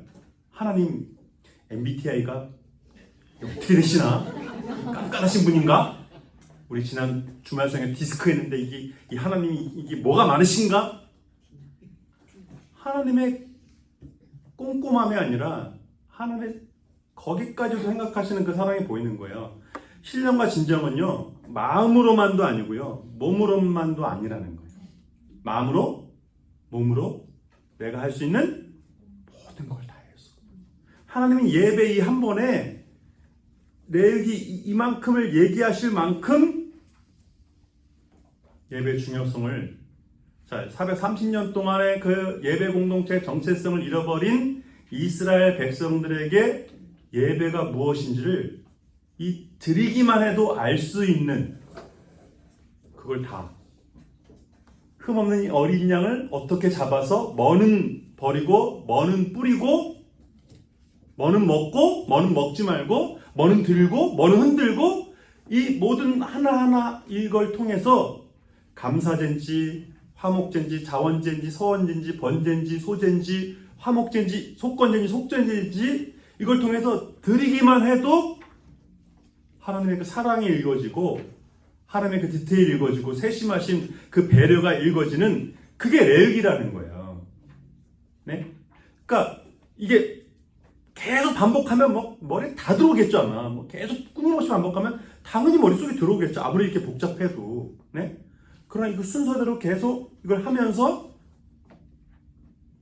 성막의 의미, 제사의 의미, 예배의 의미 그게 읽혀지는 거죠. 그러니까 이걸 하다 보면요, 정석을 다 알게 돼요. 이게 이 맨마다 요게 제가 그 보고 있는 드라마 거기서 나온 대사 중에 하나. 정석을 할 때 모든 걸 잃어버려야 된다. 모든 걸 다 하지만 문자에 갇히지 말아야 된다는 거예요. 모든 걸 다 하지만 규빗이 분명히 중요해요. 몇 규빗인지 흠없는 어린 양인지 중요해요. 그것도 놓치지 말아야 돼요. 그러나 그걸 통해서 말씀하고자 하시는 바가 뭔지도 놓치지 말아야 된다는 거예요. 그래서 레위기는요, 그 양식, 식양 이런 레위기의 구조 속에서 이미 본질을 말씀하고 계세요. 자, 여기 몇 페이지죠? 거룩이라는 의미가 87페이지 보세요. 87페이지에 부정하다는 단어가 구약에 182회가 나오는데 레위기의 87페이지 왼쪽 맨 밑에 레위기의 부정하다 얘기가 182번 중에 3분의 2가 레위기에 나온다는 거예요. 정결하다가 구약에 92번이 나오는데 절반이 레위기에 나온다는 거예요. 그러니까 부정하다를 통해서 거룩의 의미를 말씀하시는 거죠. 정결하다를 말씀하시는 거죠. 보세요. 1장부터 9장까지 제사의 종류와 방법에 대해서 말씀하시면서 결국 뭘 얘기하시는 거냐면 거룩한 예배가 돼야 된다는 거예요. 구별된 예배. 그러니까 장소의 구별, 사람의 구별, 재물의 구별을 통해서 얘기하시고자 하시는 것이 뭐냐면 이스라엘 공동체, 구별된 공동체를 통한 이 거룩의 예배가 무엇인지 말씀하고 있다는 거예요. 자, 1장부터 9장까지 제사의 방법과 종류를 얘기했어요. 그럼 좀 계속 좋은 얘기가 나와야 되잖아요. 근데 10장에서 사건이 터집니다. 아론의 아들 나답과 아비오가 다른 불을 들였다가 어떻게 돼요? 죽게 되죠. 여기다가 지도를 넣었어야 되는데, 여기. 자, 다른 불. 여기가 이 전체 뜰을 이렇게 만들고 이 성막에서 이게 성소 지성소잖아요. 그러면 이 성소에 들어가서 이 향불을 항상 켜도록 돼 있어요. 이 성소에 들어가서. 그러니까 제사장이 밖에 있다가 뜰에 들어가서 그 불을 근데 어디서 가져갈까요? 이 성소에 분향을 해야 되는데 향을 피워야 되는데 그 불을 어디서 가져갈까요? 번제단에서 가져가요. 성막 뜰에 있는 번제단의 불을 가지고 가서 분향을 드리게 돼 있어요. 네? 그러니까 이 번제단의 불은 그러니까 어떻다는 거예요? 아침마다 불이 있다는 거예요, 없다는 거예요? 항상 있도록 한다는 거예요. 제사가 끊임없이 있다는 거예요. 네? 그러면 이 불을 가지고 성소에 들어가서 분향을 해요. 그러니까 뭐예요? 결국 뭘 얘기하는 거예요? 예배 연속성을 얘기하는 거예요. 네? 그러니까 나답과 아비후가 다른 불을 드렸다는 건 단순히 하란다로 하지 그냥 그 얘기가 아니라는 거예요. 네? 그러니까 아나니아 삽비라가 뭘 또 거짓말을 하고 또 왜 그래? 이 오순절에 성령 받고 모든 이스라엘 초대교회 공동체가 예배 공동체로 거듭난 그때 나답과 아비후가 찬물을 끼얹은 것처럼 아나니아 삽비라가 실은 찬물을 끼얹은 거예요. 그러니까 이 그러니까 성령을 해방한다는 의미가 이 나답과 아비후를 보면 알 수 있고 아나니아와 삽비라를 보면 알 수 있는 거예요. 성령은요 끊임없이 우리 가운데 불타오르거든요. 성령은 끊임없이 우리 가운데 내주하시거든요. 성령은 끊임없이 그 불로 우리 가운데 소멸하지 않으시거든요. 네? 그런데 그 연속성을 끊는 이것은 결코 가벼운 일이 아니라는 거예요. 네? 그러니까 제사의 방법과 종류에 얘기하다가 이 10장의 아론의 아들 나답과 아비후가 다른 불을 들여서 그러니까 이것을 통해서 실은 그 제사장의 아들 아니에요. 첫 번째 위임받은 제사장 아니에요. 근데 첫 번째 위임받은 아들이 죽었다는 거잖아요. 근데 여기서도 보면 알 수 있듯이 왜 하나님께서 모세를 제사장으로 안 하고 아론으로 하셨을까? 황금 송아지를 만든 아론을 그리고 이렇게 좀 대충 하는 이 나답과 아비후 같은 사람을 제사장으로 하셨을까? 제사장은 자격이 아니라는 거예요. 그 사람이 능력이 있는 거 아니라는 거예요. 아까 아포스톨로스 사도는 뭐라고요? 누가 사도라고요? 누가 부르신? 하나님이 부르신. 예수님이 부르신. 네? 제사장, 선지자, 왕. 구약시대에 이 세 사람은 어떻게 했어요? 그냥 너 오늘부터 왕 그랬어요? 예식이 있죠? 어떤 예식? 기름을 붓는 예식을 하죠. 왕과 제사장과 선지자는 기름을 부어요. 무슨 의미일까요? 하나님이 선택하셨다. 메시아, 그리스도. 메시아는 아람어고요. 그리스도는 헬라어예요. 뜻이 뭘까요? 메시아, 그리스도 뜻이 뭘까요? 저는 방금 얘기한 것만 물어봅니다. 기름 부음을 받은 자예요. 기름 부음을 받은 자. 하나님께서 구원을 위해서 택하신 사람. 네? 그러니까 그리스도 메시아는 완벽하신 왕이고 선지자고 제사장이고 완벽한 제물이라는 뜻이에요. 이제 그 모형으로 제사장을 세우고 사도를 세워서 그리스도를 완벽한 제사장이시고 완벽한 제물이신 그리스도의 모형으로 이 제사장을 세우는 거예요. 제사를 명령하시는 거예요. 그 제사의 완성은 실은 예수 그리스도의 십자가거든요. 완벽한 제물, 완벽한 제사, 완벽한 제사장. 그러니까 아론과 아들 나답과 아비후는 완벽하지 않죠. 당연히 완벽하지 않죠. 여실히 증명된다는 거예요. 이게 안 좋은 부정을 통한 이 교훈이어서 안타깝지만, 그러니까 우리가 거룩하다는 건 우리가 완벽해서 택함받은 것이 아니고 우리가 자격이 있어 노력해서 될성 부른 나무 떡잎부터 알아본다고 우리가 잘할 걸 아시고 우리 택하신 것이 아니라 그건 전적인 하나님의 은혜라는 거예요. 자격 없음에도 불구하고. 자, 레위기 9절 보세요. 11장에서 15장까지 정결법, 정결에 대해서 말씀하세요. 그러니까 정결해야 된다는 건 뭐도 만지면 안 돼요. 거룩한 사람은 뭐조차도, 죽은 시체조차도, 사체조차도. 그러니까 만지는 것조차도 조심해야 돼요. 근데 16장 대속죄, 자, 정결, 전염에 대해서 조심을 할 거 가르쳐요. 근데 16장 대속죄일에 하나는 잡고 하나는 광야로 내보내는 이 아사셀 염소. 이 아사셀 염소, 아사셀의 뜻의 의미가 뭔지는 아직까지도 몰라요. 근데 아마도 이 광야의 이 악마를 얘기하는 것이다. 이게 대체적인 해석입니다. 그러니까 죄의 대가로 이 성막에서는 한 양을 잡고 하나는 또 죄를 전가해서 광야로 내보내고. 그러니까 11장부터 15장까지 전염을 조심하라고 말씀하시고 16장에 전염을 조심하라고 그러셨는데 전가해버리시죠. 네. 그러니까 이 제사를 통한 의미를 말씀하시는 거죠. 거룩의 의미가 무엇인지 아론의 아들 나답과 아비의 죽음을 통해서 분명히 말씀하시고, 정결의 의미가 더러운 거 안 만지고 더러운 말 안 하고 뭐 안 하고 그렇게 해서 정결해지는 것이 아니라 우리 안에 있는 걸 어떻게 내보내고 이제 좋은 말만 착한 말만 하고 막 그래가지고 그냥 좋은 게 자꾸 들어와가지고 우리가 안 좋은 게 빠져나가고 그게 아니라 우리가 횟가닥 변하는 게 아니라 우리의 그 모든 죄는 어떻게 한다고요? 예수 그리스도에게 전가됐다는 거예요. 그리고 예수 그리스도의 의가 우리에게 들어왔다는 거예요.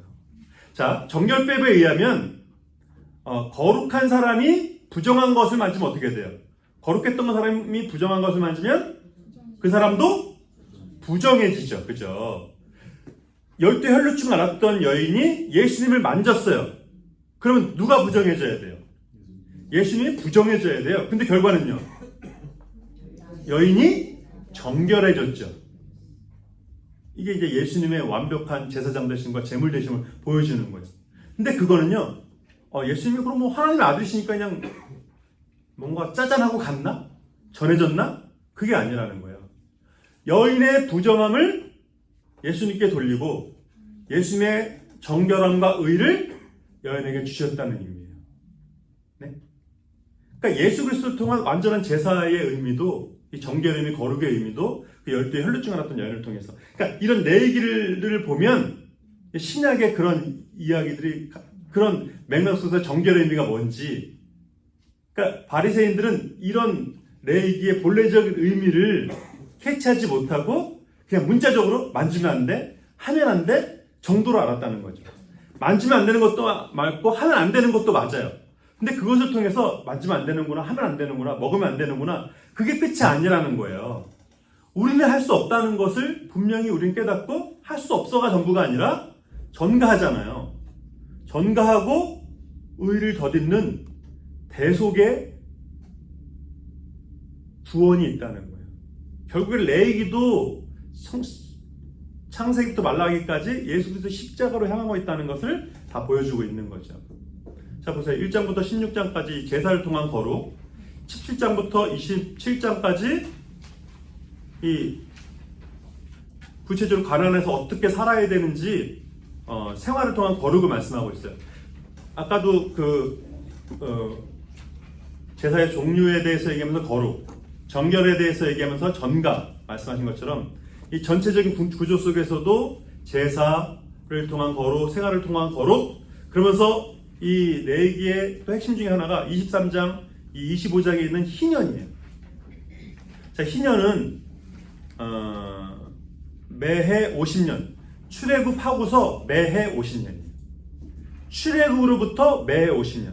자, 지금부터 희년 그게 아니라 출애굽 해부터 매 50년이에요. 그럼 자, 50년을 어떻게 해야 돼요? 77에 49죠. 그 다음에 50년째 되는 해, 그때는 희년인데 주빌리라고 그러죠. 어떻게 쉬어야 돼요? 우리 일 안 하는 걸로 쉬어요? 우리도 쉬고, 종도 쉬고, 땅도 쉬고, 동물도 쉬고, 빌렸던 담보 잡았던 땅도 다 주인에게 돌려주고, 그러니까 내 땅을 담보 잡히고 그때부터 50년이 아니라 매해 50년, 매해 50년. 그러니까 50년 전에 담보 잡혔던 사람은 이제 50년 동안 내가 쓸 수 있잖아요. 그러니까 많이 빌려주겠죠. 근데 희년이 2년밖에 안 남았어요. 많이 빌려주겠어요? 안 빌려주겠어요? 2년 남으면 돌려줘야 되는데 2년 남았을 때 조금 빌려주겠죠. 네? 그래서 그 보아스하고 그 룻 나오미의 이야기에서 이제 보아스가 첫 번째 룻의 기업물을 대상이 아니었죠. 다른 사람이 있었죠. 그래서 나오미가 돌아왔는데 너 이거 땅 물을래? 네가 책임질래? 처음에 하겠다 그러더니 지금 나오미의 상황이 지금 여차저차해 아마 희년 얘기했을 것 같아요.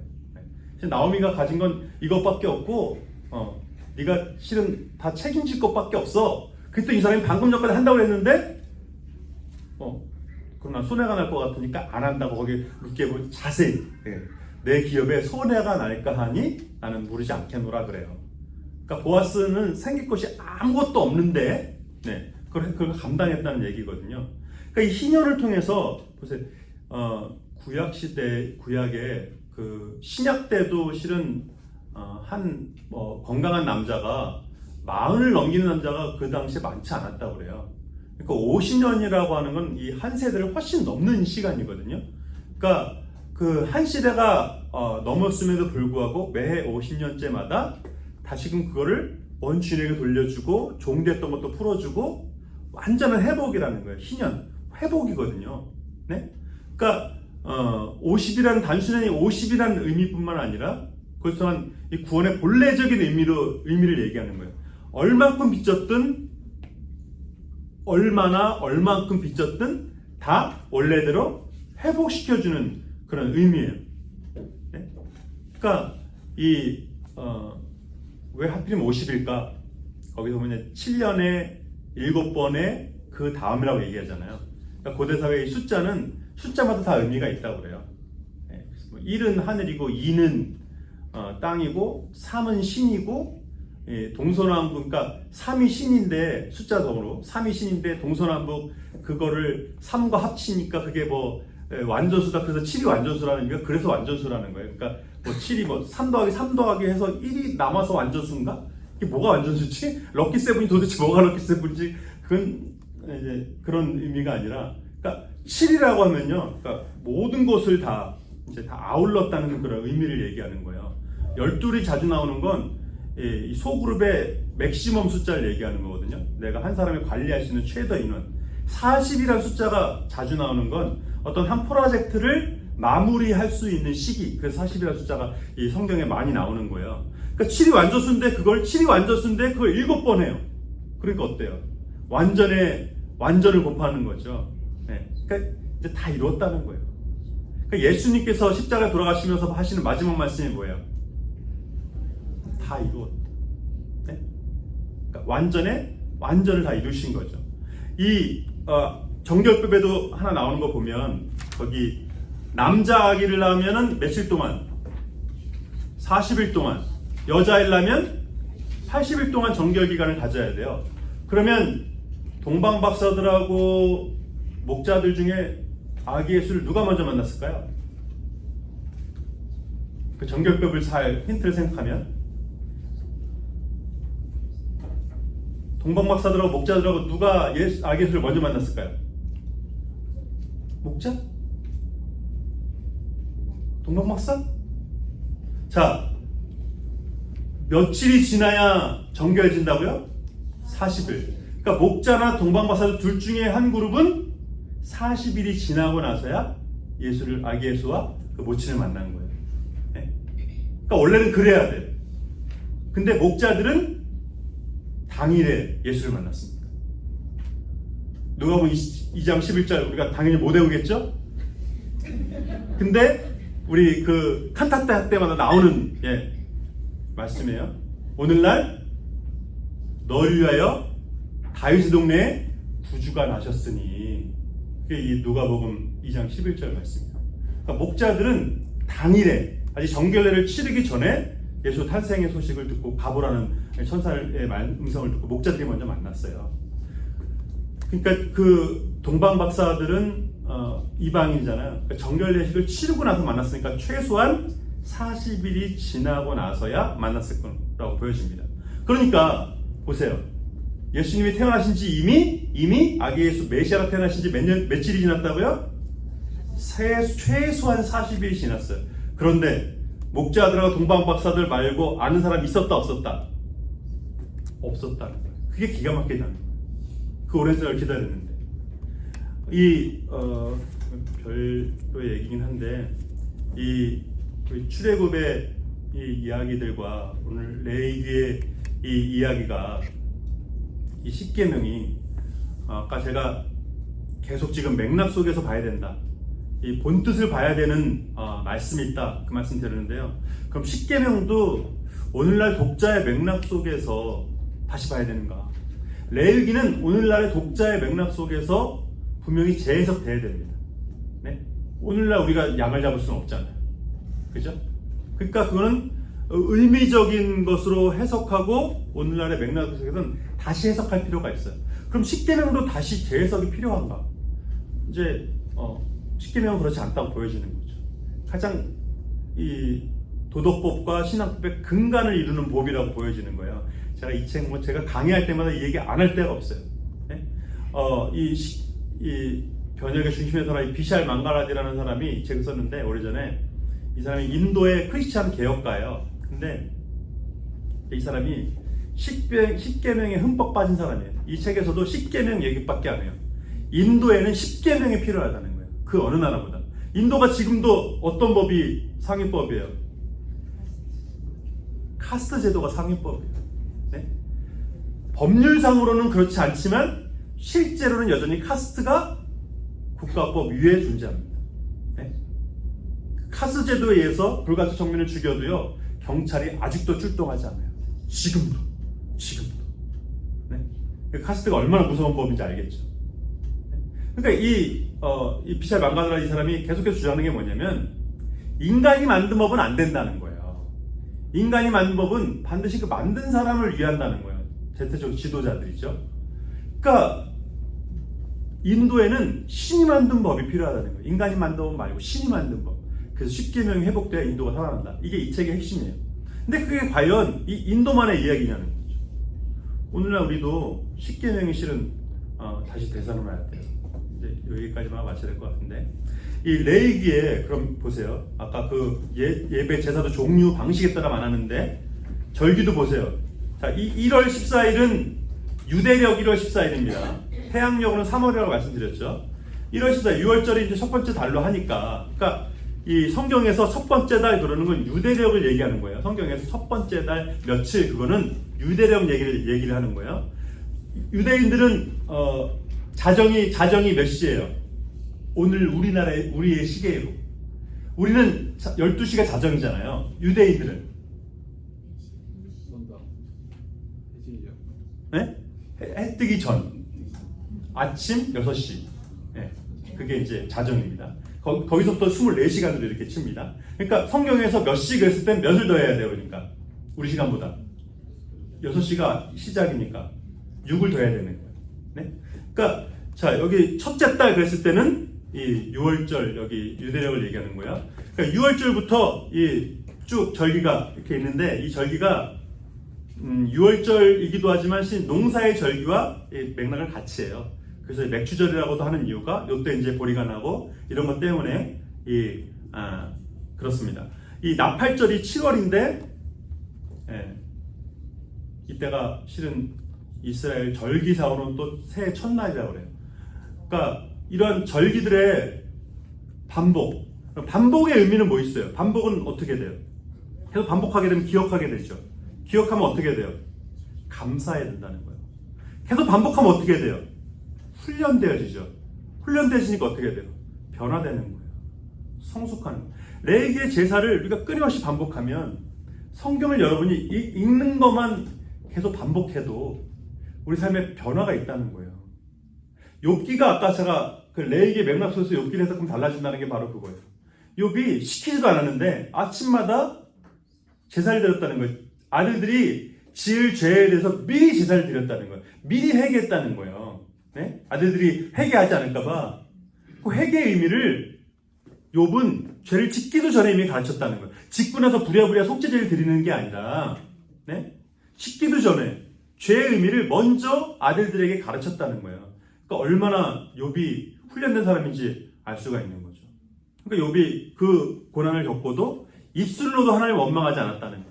그러니까 이런 기억하고 훈련하고 감사하고 성숙하게 되는 이걸 통해서 본질을 회복, 정석을 알되 모든 것을 잃어버려요. 활로를 찾게 된대요. 예? 안 믿는 사람들도 이렇게 멋진 얘기를 하네요. 그러니까 모든 것을 알고서 그러나 문자에 갇히지 말고 그 뒤에 그러니까 레위기의 이 반복을 통해서 제사의 반복을 통해서 실은 우리는 다시금 기억하고 감사하고 훈련하고 변화되고 민수기 얘기는 시작도 못하고 이제 끝나네요. 오늘까지 했어야 되는데 다음 주에 하겠습니다. 네, 시간을 무조건 지켜야 되니까. 예, 질문은 저기 카톡으로 해주세요. 네. 네, 기도하겠습니다. 하나님, 오늘 창세기부터 레위기까지 살펴보았습니다.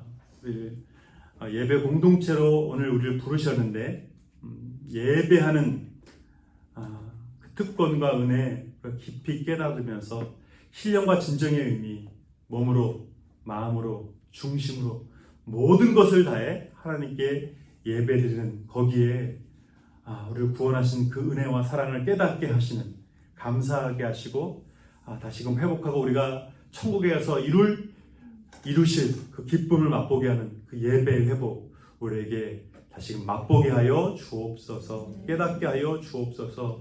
우리 자녀들이 온전한 예배자로 설 수 있도록 붙잡아 주옵소서. 우리 아름다운 교회가 예배가 다시금 회복되고 살아나고 성령이 불타오르는 교회, 성령이 춤추시는 교회, 하나님께서 기뻐하시는 예배 공동체 되게 하옵소서. 예수님 이름으로 기도합니다.